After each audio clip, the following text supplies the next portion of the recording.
The Planet Ocean chronograph in 18 karat solid rose gold is a gigantic, heavy, thick, and almost comical watch in person. Yet despite the size, mass, and price tag, somehow when it's on the wrist, it just feels comfortable and makes total sense. It's not the first time Omega has pulled that off. Since the 1970s, Omega has made some of the most ridiculously oversized and heavy sports chronographs in gold that the industry has ever seen. From the original gold moonwatch in 1969 to the legendarily ludicrous 18 karat solid gold Flightmaster, Bienne has been famous for heavy gold monsters since the genre began. The Planet Ocean chronograph in 18 karat gold, though, is a perfectly tame monster. Thanks to some extremely impressive engineering, along with decades of experience, this watch feels normal to the extent that you cease to notice it after a few minutes, and that is the most impressive trick of all. This is the previous generation of Planet Ocean, powered by the coaxial caliber 9301 movement. Sparing no expense, it features two mainspring barrels with a 60-hour power reserve, a column wheel for crisp pusher feel, and a vertical clutch to reduce wear and ensure smooth chronograph engagement.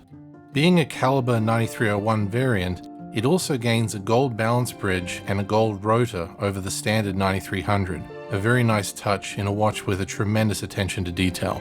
The Sapphire Exhibition caseback gives a beautiful view of that movement, showing off the black silicon balance, the extensive finishing, and even leaving a window through the main plate for the owner to see the column wheel rotate as the pushers are depressed.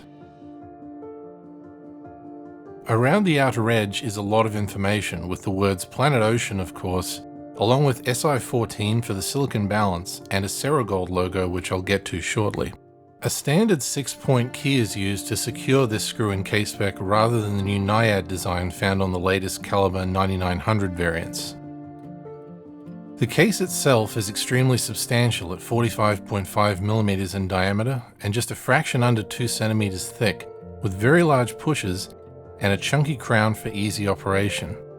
The Planet Ocean line use an asymmetrical case derived from the Speedmaster Pro Moonwatch with the same twisted lugs, but this chronograph really stretches that design to its absolute limit. The alligator strap is quite extreme in how it's molded to fit the space between the lugs fully.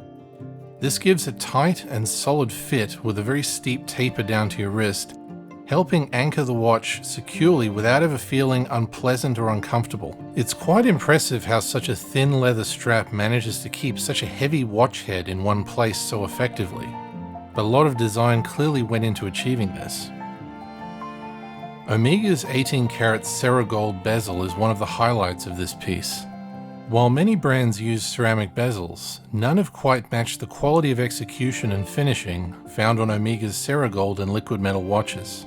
The indices are inlaid in solid gold into the ceramic, sitting perfectly flush and smooth to the touch, resulting in superb durability and legibility. Omega didn't achieve this alone. They had the advantage of being able to turn to Swatch Group's stablemate, Commodore SA, in Le Locle, one of the foremost specialists in high-tech watch materials, metallurgy, and ceramics. While in-house production is often considered a virtue, Omega's ability to turn to in-group experts to take their products to new heights really is one of their greatest assets. The dial of the Planet Ocean is made of the same ceramic as the bezel, with a perfectly smooth, gloss black finish making the dial text appear to float against that background. The now traditional caliber 9000 series layout of running seconds at 9 with both chronograph registers at the 3 o'clock subdial and date at 6 is both legible and quite convenient. Hands and dial furniture are all impeccably finished in 18 karat rose gold, catching and reflecting light beautifully and holding up very well even under intense magnification. As with other Planet Oceans of this generation, all lume is blue with the exception of the minutes hand and bezel pip, which are green to make for easy reading during a dive.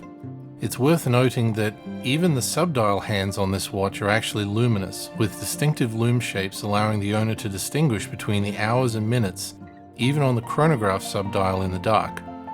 The single fold deployant clasp in 18 karat gold is remarkably sturdy in its construction, and a clear improvement over the first generation of these clasps, feeling much more comfortable and centered on the wrist.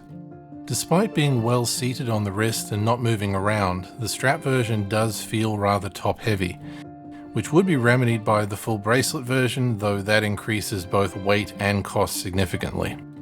When these watches were new, the MSRP was remarkably high compared to the standard steel or titanium versions, which makes them quite a rare piece by modern Omega standards. On the secondary market, that price comes down rather drastically, and with recent price rises on new non-precious metal Planet Oceans, these actually represent quite good value as a used watch now.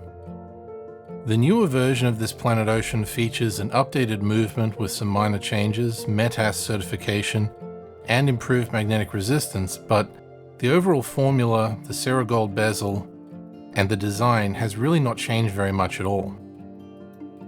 As a result, these watches have aged remarkably well, looking quite current after more than a decade, and thanks to their high build quality and excellent movements, these really are Omega watches that are well worth spending a lifetime with.